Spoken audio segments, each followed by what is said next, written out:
Hola, esta es la capacitación sobre el COVID para la Chacra Santa Julia.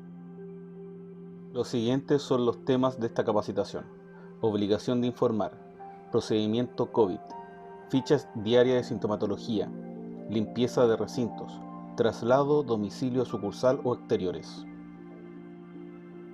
Los principales síntomas del COVID son: fiebre sobre los 37,8 grados, dolor de cabeza, dolor de garganta, tos, pérdida de olfato y gusto, cansancio, secreción nasal, escalofríos. ¿Cómo realizamos la prevención del contagio de coronavirus? Limpiándonos constantemente las manos por al menos 20 segundos, con alcohol gel o con jabón. Evitando toser con nuestras manos, sino que hacerlo con el antebrazo. Mantener 1 metro de distancia entre las personas.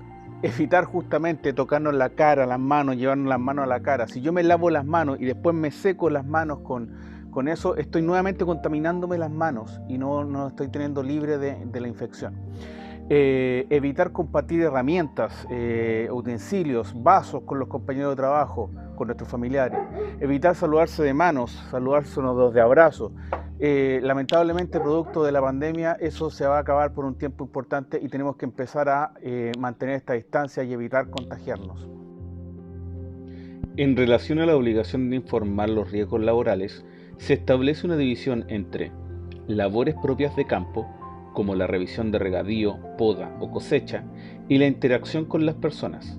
Es así como el principal riesgo está dado por tener contacto con los compañeros de trabajo u otras personas que puedan prestar servicios en el predio.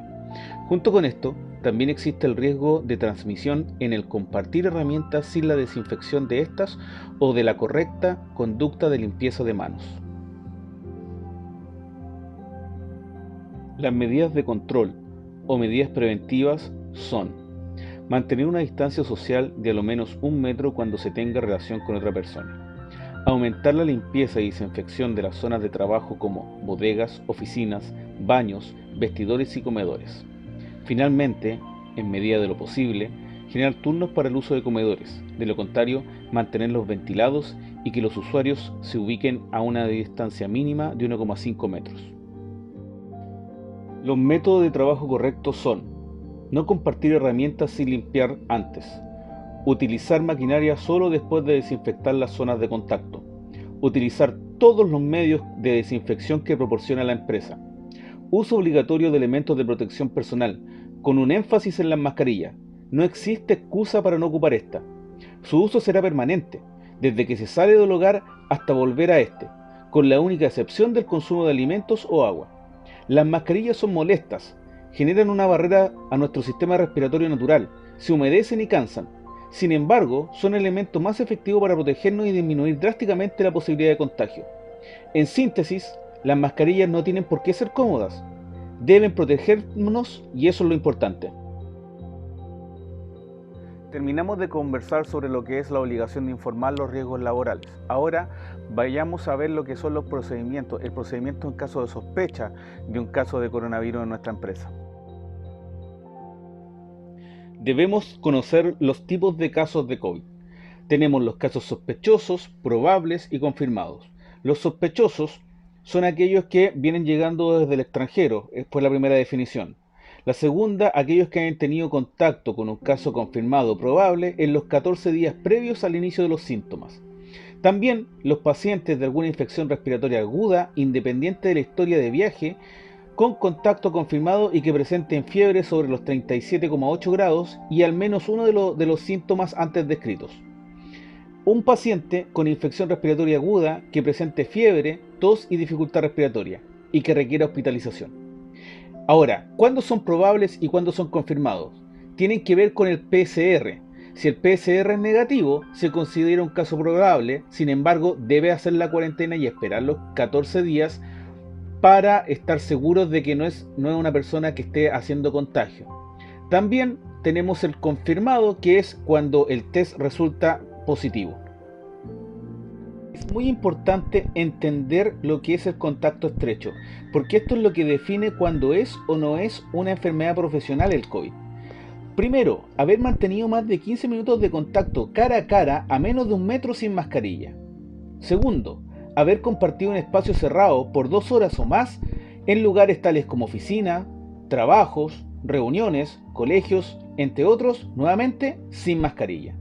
Vivir o pernoctar en el mismo hogar o lugares similares al hogar, tales como hostales, internados, instituciones cerradas, hogares de ancianos, hoteles y residenciales, entre otros, pensando quizás en la minería, en los campamentos, también se considera un contacto estrecho. Y finalmente, haber trasladado en cualquier medio de transporte cerrado a una proximidad menor de 1 metro con otro ocupante del medio de transporte que esté contagiado sin mascarilla. O sea, si yo me transporto en alguno de las camionetas, camiones de la empresa, debo ir con la mascarilla de forma permanente. Entonces, ¿qué debemos hacer si tenemos un caso sospechoso? Debe ser enviado inmediatamente al centro de salud más cercano. Esto incluye el IST. Ahí un médico determinará si es necesario hacerse el examen. De ser así, pasará a contar con una licencia por 14 días y nosotros, como empresa, a esperar los resultados y lo que nos indique el CRM de salud. Con el fin de mantener un registro claro de los síntomas, hemos desarrollado esta ficha de control diario de estado de salud y así conocer en qué momento comienzan los síntomas de las personas que componen nuestra empresa. En ella podemos apreciar un control de temperatura, una descripción de los síntomas y una firma que asegura que la información entregada es válida. El instructivo de limpieza consta de 3 pilares: limpiar constantemente mesones, sillas, maquinarias, escritorios. Una limpieza profunda diaria con productos.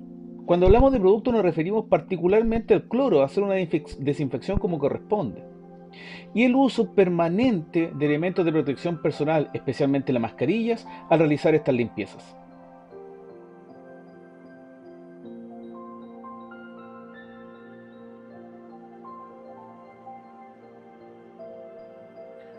Al momento de salir de nuestro hogar tenemos que tener muchas consideraciones. No basta con los permisos, sino también tomar algunas acciones que sean para nuestro propio beneficio, para nuestra propia protección.